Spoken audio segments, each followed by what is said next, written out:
And we're live. Hey, back again with another episode of the Fly Guys podcast.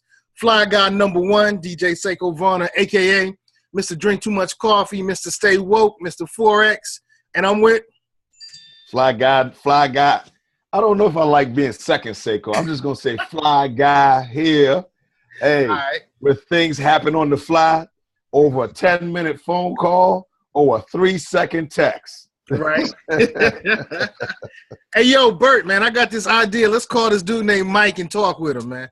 That's exactly how it happens. That's how it goes down. That's how it goes down. And introduce us, hey, brother Michael. Tell us about yourself, man. Hey, how y'all doing? First of all, my name is Mike Taylor. I'm originally from Norfolk, Virginia. 2 up, 2 down, VA. Right, that's right. Moved to Los Angeles, so I'm kind of bi-coastal now. You know, I love both sides, but you know, it just depends where I'm at the time. You know, I started Pantha Wear in 2014. He jumped right into the business. oh, that's the Pantha Wear brother. Okay. Well, let me tell you, brother, you're no stranger to me. So, but keep going. All right. Well, look. Before you go on the Pantha Wear, man, it looks like we're all about the business tonight. We're going to talk about his hustle as an entrepreneur, a business startup, starting his own clothing line, and the consciousness that went along with that. So, back to you, brother Michael. Yes, sir. I started in 2014. I seen that there was not a lot of black clothing lines that represented unity. Most people in general. I myself am a student of Dr. Claude Anderson. Spoke with his wife several times over the phone, and I normally do lectures. When I do lectures, I try to speak on things that I can offer a solution to. And 9 times out of 10, when we listen to these lecturers today, there's never really a big solution. The main solution I hear is start from home. But we all know that that's just common sense. But how can we, as a whole, move in the masses, as a people, and really do something that's going to move our people in a financial and economical way? So I chose. To be honest with you, doing this clothing line was not something that I really wanted to do. I love music. That's my first love.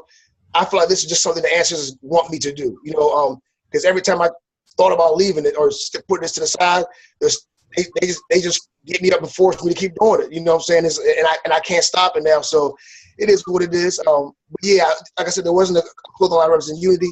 I seen how FUBU fell off. I seen how Kalkana fell off. I was able to speak to that brother out there in Los Angeles at the expo they had.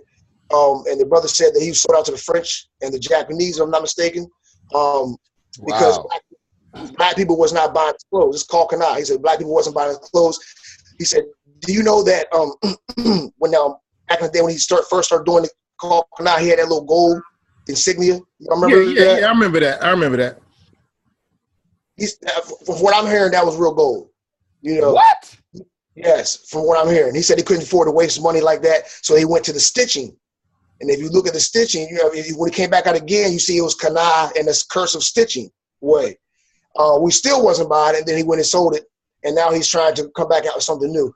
And then of course with FUBU, this brother, his line basically said for us by us. It told you who was for and who was by, and the world took it by storm. And of course, it was sold, to the others for amounts of money. So this is one line that will not sell out. I've done my research and history on these black clothing lines, and this is one that will not go that route. I've had several white companies try to buy me out. One was actually from here, a guy named James Ramsey out of Norfolk, Italian cat. He I've met him. Okay. He offered me some change, but it just wouldn't look right, at the time. And he's a good guy. He just, he was like, I see this predominantly black community, and he said that he wanted to invest in it to the point where he wanted to buy it in a sense where he felt like he didn't want to handicap it. So he the movement by him being a part of it. You understand what I'm saying? So so he just wanted to buy it out straight. And it was funny because I only came to back to Virginia for that meeting. You understand? I only came specifically for that meeting. And when I'm on that bus ride there, a sister that I knew from school, I used to go to Austin Smith School with, she has a twin sister, and I haven't seen them in years, of course. And I thought it was her. And she's like, no, I'm the sister. And she's like, why are you here now? Start talking to her. She's like, listen, brother, someone's telling me right now to tell you not to sell that business. So it was crazy because I wasn't even thinking that the guy was going to offer me, ask to buy it. So when I got to his office downtown Norfolk, that was one of the questions, So that's what I knew, answers was, send that young lady to me to tell me. Because, I ain't gonna lie, at that time I wasn't doing as good as I am now. And I was, really my daughter, I was really focused on trying to, take care of my daughter, my family. So I was willing to sell it at that time. But if I would have never talked to that sister, I probably would have done that, I'm probably gonna lie to you, but she talked to me and I heard that message and went forward and kept it. So now, just like I said, I just kept pushing it, trying to get on different celebrities. Because out in LA, I can run into celebrities like, just like running into a policeman, on the street. I'm there everywhere. But, I'm saying? I mean, it's serious, man. They just be walking the blocks and streets of LA, especially on Pico, West LA, and that's why I meet a lot of them at. And they come to me. It's, I just be at the right place at the right time. It's never me, stalking a celebrity or trying to find somebody. It's just me, walking down the block and just so happen to see Tay Diggs. I just so happen to see Queen Latifah. I just so happen to see what's the other brother? So it's just so many of them, brother. The brother that it's just man, it's so many come to my head. It's ridiculous. You just run into them. And most of the time they'll be at black restaurants. So if you want them, if you ever go to LA, find the black restaurants in West LA. You will find you one or two. Okay. But a long story short, go ahead. I was gonna say, man, if that young lady didn't run into you, you would have sold your business. Now, is there anything wrong with a cash infusion? Because sometimes I think some of us, I've studied companies, and many of them develop themselves to a point where they become valuable. They increase their value, then they sell, and they take those proceeds and they use those proceeds to create something even bigger. Yes, sir. Go ahead. I understand you on that, and that was my thinking, because at the time when I called the brother I was working with at the time, he was like, "Man, we can sell that, man. We can do something else, man. We can." But I looked at the amount, and then I realized I started doing my research on other clothing lines like a Cool and all the clothing lines, and I'm looking at how much these brothers is worth in 5 years, over $340 million in 5 years. I'm like, hold up, are you serious? Yes, brother. In T-shirts? And I'm like, brother, go right now and Google a Cool's, their net worth. You talking about Ralph and those guys? Huh? You talking about Ralph and those guys? The dude from RP55? Yes. Wow. Yes. Wow. Hey, look, I got his business card in my pocket. But here's the funny thing. Now, I'm not going to talk down or bad about people, but I've spoken and sat down with that brother. He strictly turned me down. He turned me down. Wow. Because he felt that it was too political. You know what I'm saying? Oh, okay.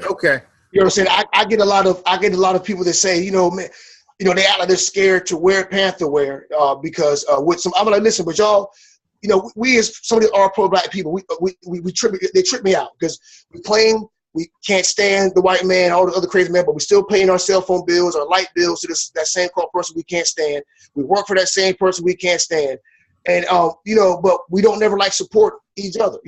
We'll say something about the Panther, how it might have a resemblance to the Black Panther Party, but we'll still go by Gucci and Louis Vuitton, knowing that who these people are. I wonder if we really know about Gucci, Louis Vuitton, and a lot of us do. I really believe a lot of us do because we're not stupid. Just like the brother that created Timberland boots, and he went on Oprah and said that the tree represents the tree that our ancestors was hung on. I mean, it don't take. I'm the type of person I don't wear Nikes anymore because I found out the guy was crossing the picture of the owner being a cross dresser. See, I don't support that type of stuff. You know what I'm saying? That's why I created my own shoe. I created the Pantha Wear Chuck Taylor January 2014. And then after that, you seen the brother Tariq from Atlanta do the RBG shoes. So I was one of the first ones to do that. Oh, interesting. On my Pantha Wear page, on Facebook, you'll see the pictures that I did in January 20, and I sold out in 2 weeks. But I didn't have enough money to do another big order because it was just a small order they allowed me to do, just a test run. Okay. The next run had to be thousands of shoes, and I didn't have so I didn't have an investor, or somebody that could help me get that that amount of money up. Unfortunately, So how much money did you need? Bro, it was like 10,000.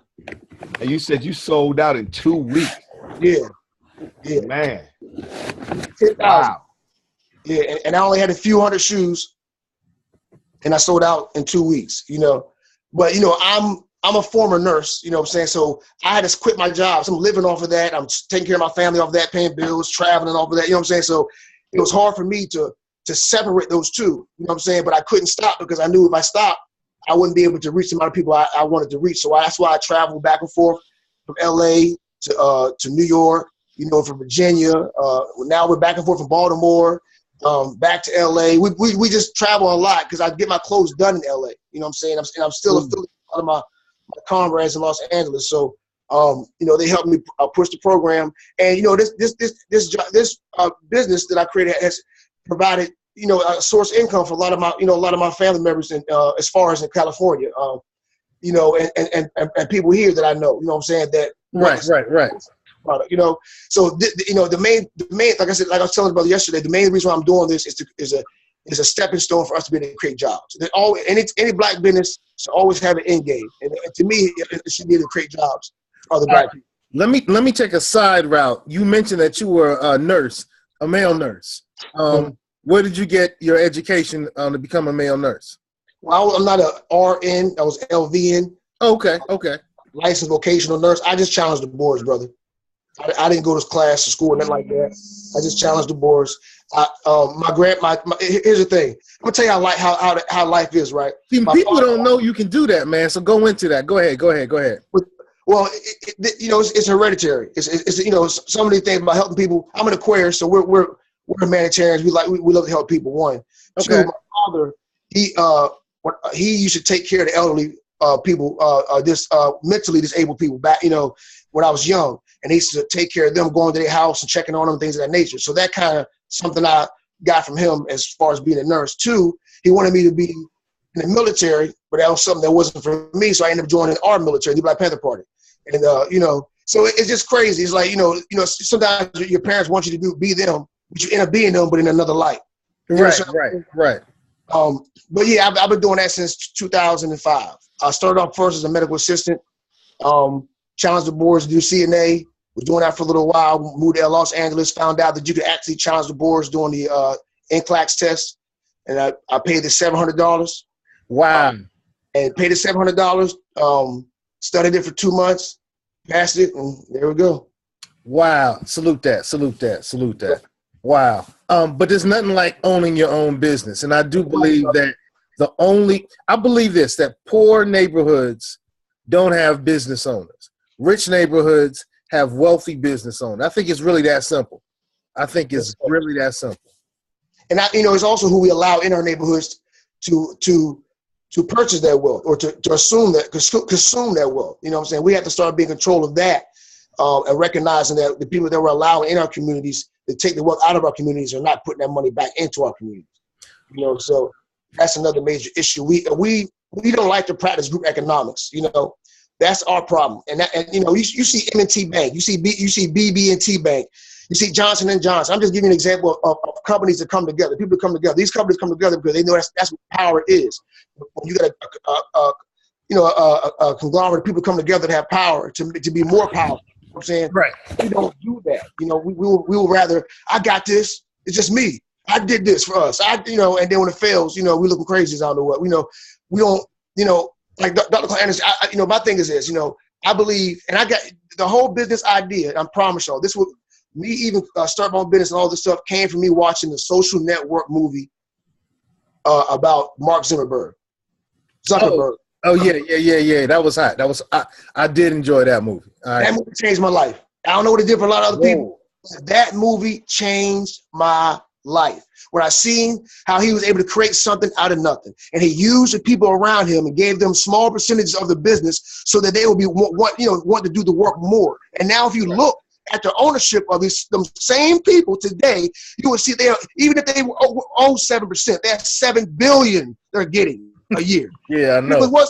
That's $2 billion they're getting a year. I looked at that and I said, that's what group economics does. That's what group economics does. You get the people. See, here's the thing. We always like to try to be in somebody's position that our shoes don't fit in. Our feet don't fit in them shoes. We had to play our position that the ancestors put us here for. Stay in your lane, and it's easier for us to relieve the stain. But every time when you are not in your lane and somebody else's lane, then it's hard for us to get the stain away. And now we're trying to figure out what we got to do. It's hard to clean it. You know what I'm saying? So the idea is people. This is why people in general, it doesn't matter what color you are, I really feel like the people that are successful in life are doing what they're supposed to do here on this planet. Okay, right. If you're out here struggling, suffering, and pain, going through all this stress and all about your job and taking care of your family, because you out here trying to do somebody else's job or do something on this planet you was not put here to do. Prime example, everybody wants to be a rapper or a ball player. We are pushing all our kids to be rappers and ball players and singers instead of allowing them to develop their mind to what they want to be because it's something they see on TV. You understand what I'm saying? We do this all the time. And that's why all our kids, I want to be a football player. I want to be a basketball player.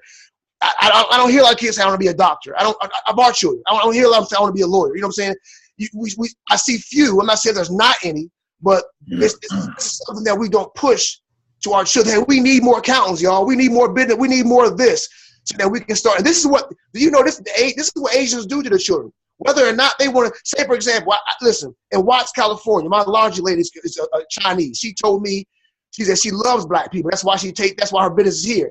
She said, but she says when she goes home, listen to this, right? She says she goes home because she lives in the community. She lives in the community with us, right? I was living in Jordan Downs projects in Watts, California, where Menace Society movie was done there. That's where I lived at. So she says, when I go home and talk to my children about what not to be like, she says, I use y'all an example, right? She was like, since we're in y'all's neighborhood, this is all we see. And I looked around and I said, now, in my head, I said, now, I'm black. You know what I'm saying? I live in this community, right? And I look out here, and at that time I just had my daughter. You know what I'm saying? Just to see my daughter. And I'm looking around like, who out here do I have my daughter to look up to in my own community? But myself. You understand what I'm saying? So when you look at that, it's crazy because none of them, there's nothing for them to look at to say, hey, I want to get out of here. And when I moved out there, they finally had somebody that they could look at and say, hey, man, I'm a brother. And I had them young brothers in my corner, that lived in my corner, finding jobs, getting themselves together, going back to school, wanting to do better than what they was doing because finally somebody in the community was able to show them something than shooting, show them something than a purple rag, or whatever case may be, and it just takes somebody has to be that one, I don't believe that we should be wealthy and have all this money and not go back into our communities. And I'm not just talking about, buying a school or building a school and calling naming it after you. Let the people touch you. Let the people feel you. Let the people know that you really care. We don't do that. You know what I'm saying? We see them white celebrities. They go into their communities. They touch the kids. They feel the kids. They go into the hospitals and deal with the disabled children and take pictures with them. And, it's like that. When that happens, that's what really changes. You know what I'm saying? The fact that, that you actually take that time off and be there, not the fact that you're putting money up, Gotcha. We have to start showing that. We have to start showing. Go ahead, brother. Yeah, we got to start showing it. And speaking of showing, I know that you're involved with some of the newer conscious thinkers and some of their shows, and you're vending at some of their shows. Don't tell us about the conscious thinkers just yet, but tell us what the vending hustle is like. Because I know that people who are coming out of drug problems and coming out of incarcerations, coming from finding themselves, the vending hustle is an area that they can go into and they can be profitable. So tell us a little bit about that. Well, it definitely can be very profitable. To me, it just depends on the item or the product that you have that you want to introduce to the people or to the world. I see a lot of people just selling things just to be selling things, and it's cool. If you're just trying to get way out of working for the system, but if you really want to be successful and you have a product that you know that we need, it needs to be brand. I go to so many events from these different lectures, like you say, from Dr. Umar Johnson and Ashwar Kwesi, Cyrus Musetti, all these other brothers, Brother Polite, and things of that nature. And you see a lot of great black products, and with the tags official, the branding looks nice. And you saying, when I go to them, like, hey, and, what's going on with your product? Well, how you doing? Well, I just do vending spots. I'm like, with this product? Like, come on. Like, it's like we limit ourselves sometimes. So, what I try to do is show the people that, hey, listen, look, I want you to see that I'm branded. I want you to understand that you're getting the actual real line. You're not getting something I just made up today and I can make another shirt tomorrow and another shirt next week. You're getting actual, a brand that our people can actually feel good in and accept and want to wear. You know what I'm saying?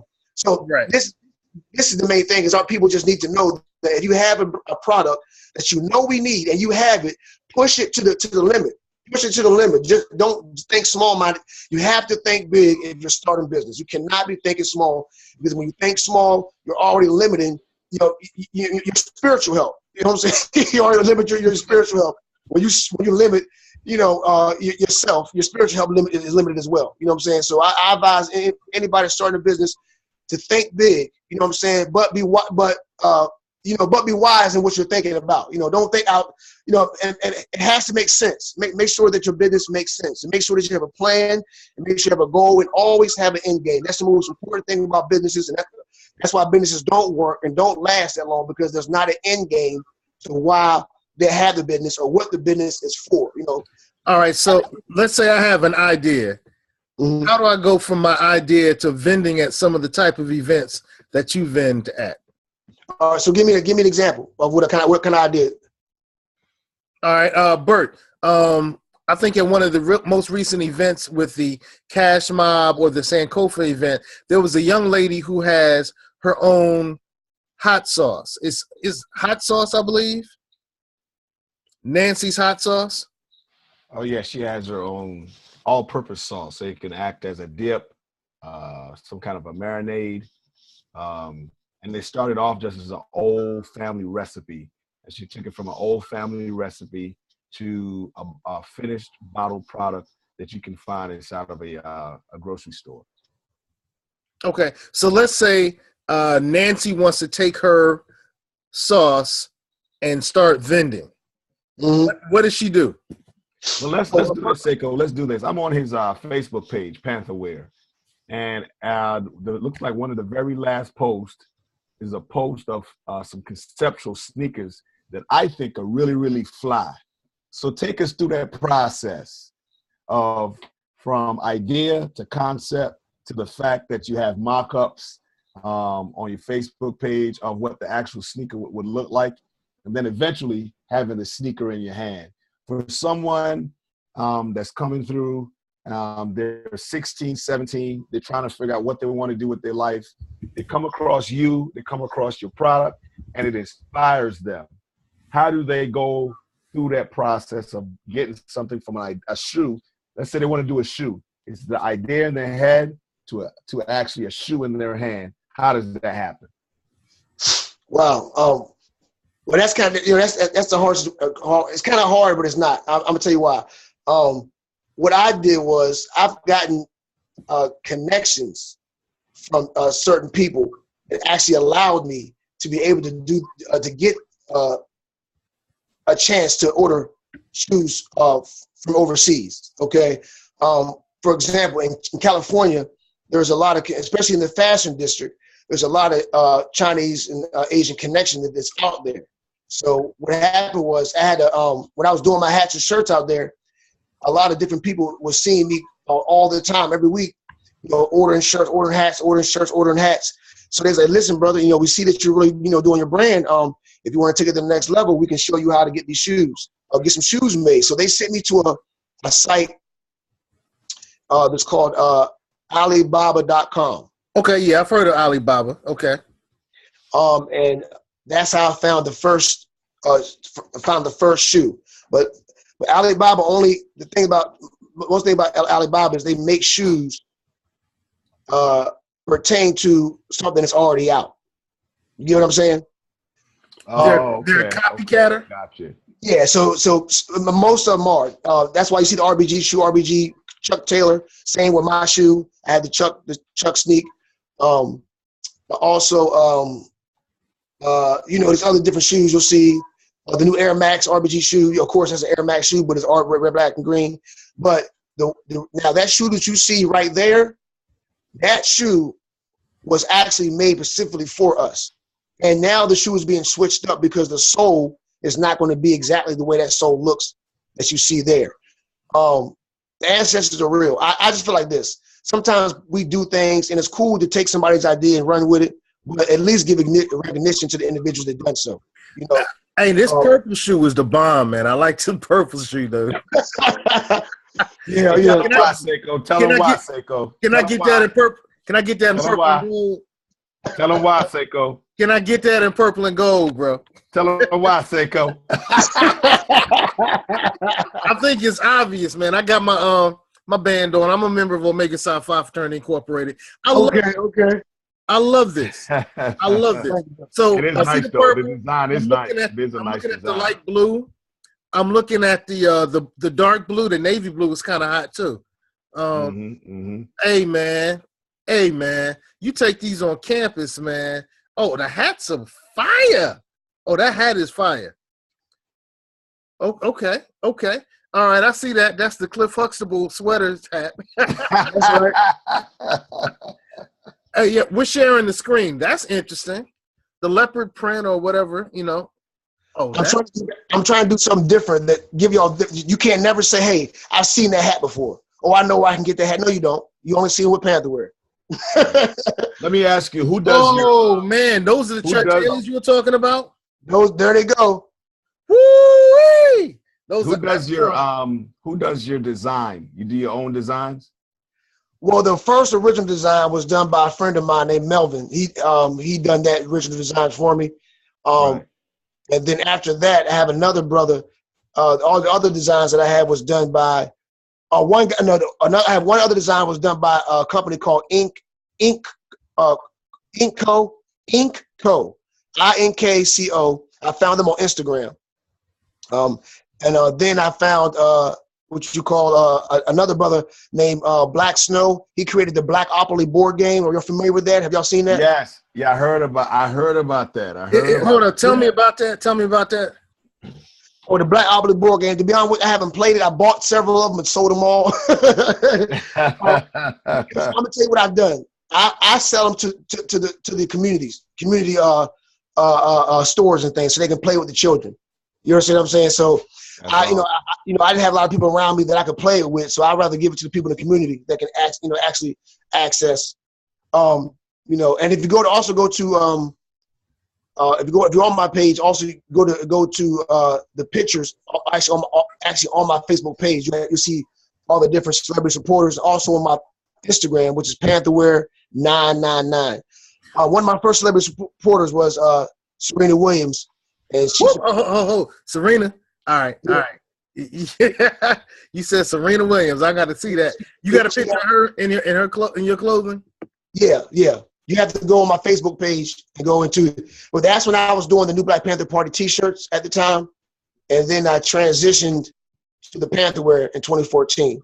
Okay. I think I saw that. She had the black glove on her hand. She has holding it up. Yes, she did. That was me, brother. I saw that. That was you. Wow. Wow. All right. Well, look, we have about 8 minutes left in this conversation. Tell us about what you're doing with the conscious community. I know that you're involved with some of the speakers that are coming up. I know that in January you're bringing Red Pill to the Hampton Roads area where we all stay, 757.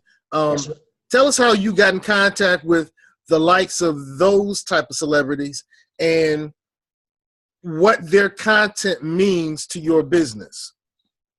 Okay, I started running the Red Pill and Blue Pill in Los Angeles. When I was doing, one of the first times I met Red Pill was when I was doing security for Dr. Umar in South Central at a place called Blessed Love. And I met Red Pill there. He was doing vending at the time. So we started talking, and then that's around 2013. I went to New York. I went to the Bronx, ended up seeing him again there. We started kicking it, talking. Then he told me about how to vent on 125th Street. Then I went out there and started, met him and his brother Blue Pill. So we always took care of each other back and forth. So anytime they was in LA, I made sure they were straight. Anytime I was, in New York, I made sure I was straight. So this happened like this for years. But I was always doing security for all the major lecturers that came to Los Angeles, because at the time I was the chairman for the new Black Panther Party of Los Angeles. So I was always doing security for any of the major lecturers that came out of there to do a lecture. So that's how I started getting close with them.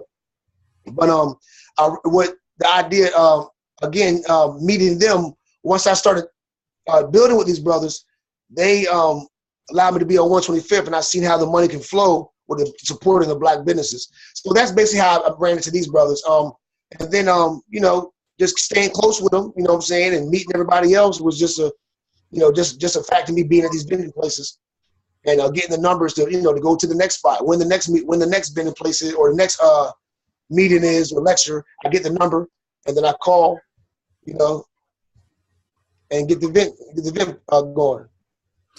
All right.